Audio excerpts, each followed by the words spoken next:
Anne joins me now. She'll bring you up to speed. Anne, what's been going on? Welcome. Okay.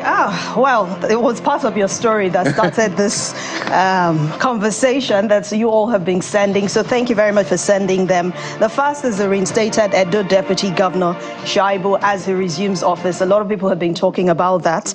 And this is coming from Hode, his Apex Hode. He says that beautiful governors should stop treating their deputies as errand boys. The deputies are also elected executives with immunity and powers backed by the law.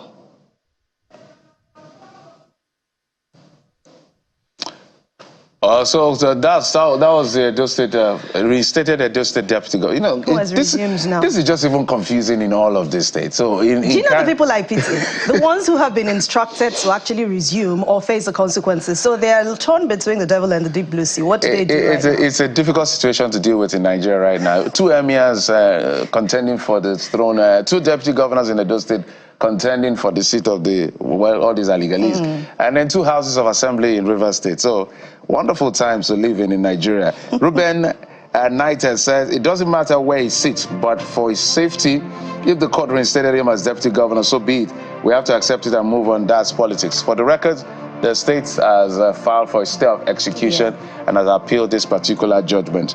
So let's just watch and see how this plays out. And you have the next one. Friedrich Omodiale says that beautiful, these are the kind of disciplined, law-abiding politicians we want, boldly following the law and fearful of no one.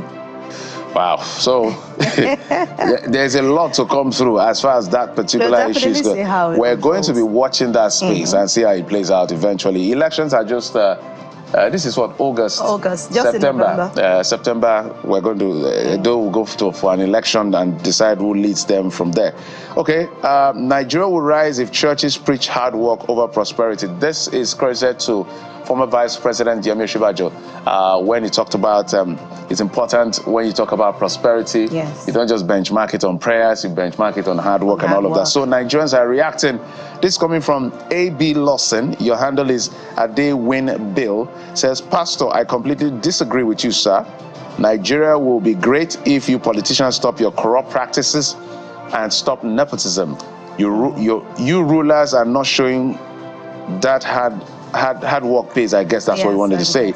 As Nigeria of today, hard work hardly takes anyone anywhere because laziness is handsomely rewarded. All right, Shina Ron says that do the churches in Europe preach hard work over prosperity? Churches need not preach this for Nigeria to rise. You have been and seen the best of both sides to know this. All right, Aziz Adam says, you may be right, but aside from preaching hard work, how about politicians work hard to end corruption too? Wow. Omokogi says that they have preached both. Nigeria still did not rise. Should we add more yeast, sir? Oh, that's dark humor. That's sarcasm.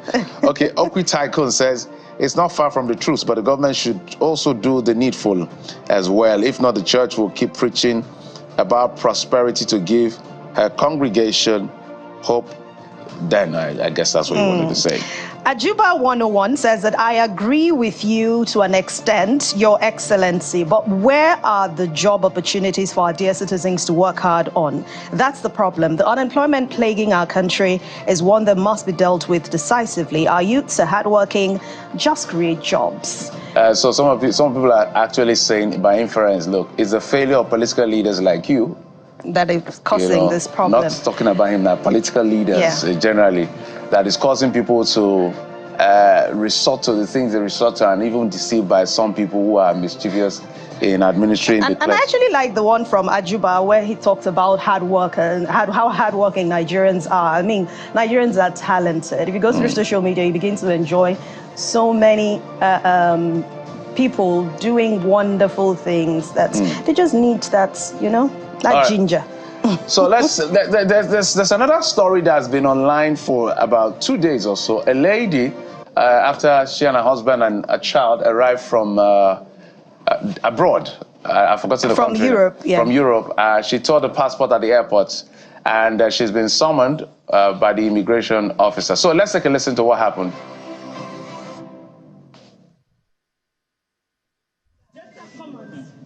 Come out. If you want to sleep there, you sleep there. Come and go. This is Nigeria. I hear you.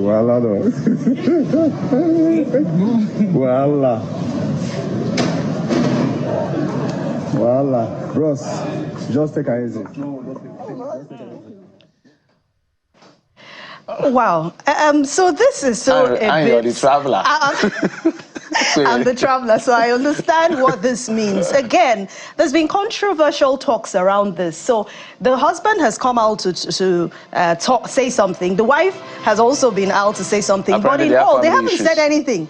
Because of all they said, you can't even bring out one single family issue, which also goes back to the fact that they are actually content creators. So we do not know if this is about creating content. I don't know, but I actually read a statement where she was saying that she's worked hard with her husband. That the family. Now the family of the husband is not allowing her per se to enjoy the benefit of her hard work. But should this happen? But at the end of the day, let's put this in context. So your passport is not necessarily your passport. Yes. It's a property of the Federal Republic of Nigeria.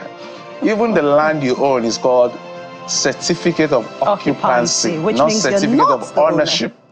So the Nigerian state owns literally, including your child. That's why they can take away your child from you if you can't raise your child very well. True. So this is the premise. So immigration is swooping in and saying, look, you have questions to answer for tearing the property of the federal government, I guess. But people have also said, immigration is rushing to do this. We have other issues around immigration and even customs, and they've not come out to talk. Why are they quick? But let's hear what you say. Valencia Cute says, confirm, Nigerians should know that Nigerian passport is a national symbol, just like emerald green national flag, which must be respected. African Unifier says that someone they suppose arrest immediately. Well, that's pidging. Tearing a national passport is like matching your feet on the national flag in front of the president. She's supposed to be jailed 6 months and sweep the community 6 months, really. All right, Madam Gago says destroying a national property in their premises it's a big offense that should not be taken with levity. I hope she put her emotions in check going forward if she's not jailed. We would like to really hear from them, both of them actually, the real problem. But Royal King says that she committed a heavy crime by destroying a government property. She thinks the man can't get the passport back. He will get it back and still get a visa to travel back. You can settle your problems with him without the show of shame at the airport. Get reasons are not enough. Well, all right, Bakari Akim at day 9 says, I watched the video. I can only imagine what she must have been through in a marriage. Her husband can always secure a new passport, so why go through that route? It's unfortunate she allowed her anger to overwhelm her reasoning. At the end, she has kids with this man. Which was actually a very touching moment, because you could see in that video the facial expression of those kids. It was fear, it was confusion, a lot of things happening. So in all we do not involve kids in your personal problems. I mean, let them see, how do they now get that love and get to experience it or show it when they grow up if you're not even showing it at home? So please, make responsible decisions next time. Just like the immigration has just zoomed in on this one, please, immigration, customs, everybody, police, zoom in on every other thing. Every other thing. It's not this one. Nigerians are saying, the way Nigerians say, now we see gra-gra. It's not by this gra-gra. It looks like a selective gra-gra. So go. I know there is one guy, one investigative journalist did something on customs. Yeah. We didn't hear anything from customs. Allegedly, that the guy was into a couple of things. Till today, we've not heard anything. So that gra-gra that you have used on this woman, but risky, let that gra-gra be on everything. That is when Nigerians understand that the law is for everyone and not some people are not above the law. But hey, the conversation continues after this break. We'll bring you our very first conversation that has to do with the Constitution. Do we need a new Constitution? That's a big question. Young people will speak, and a legal luminary will also bring his thoughts on this one. Join us again.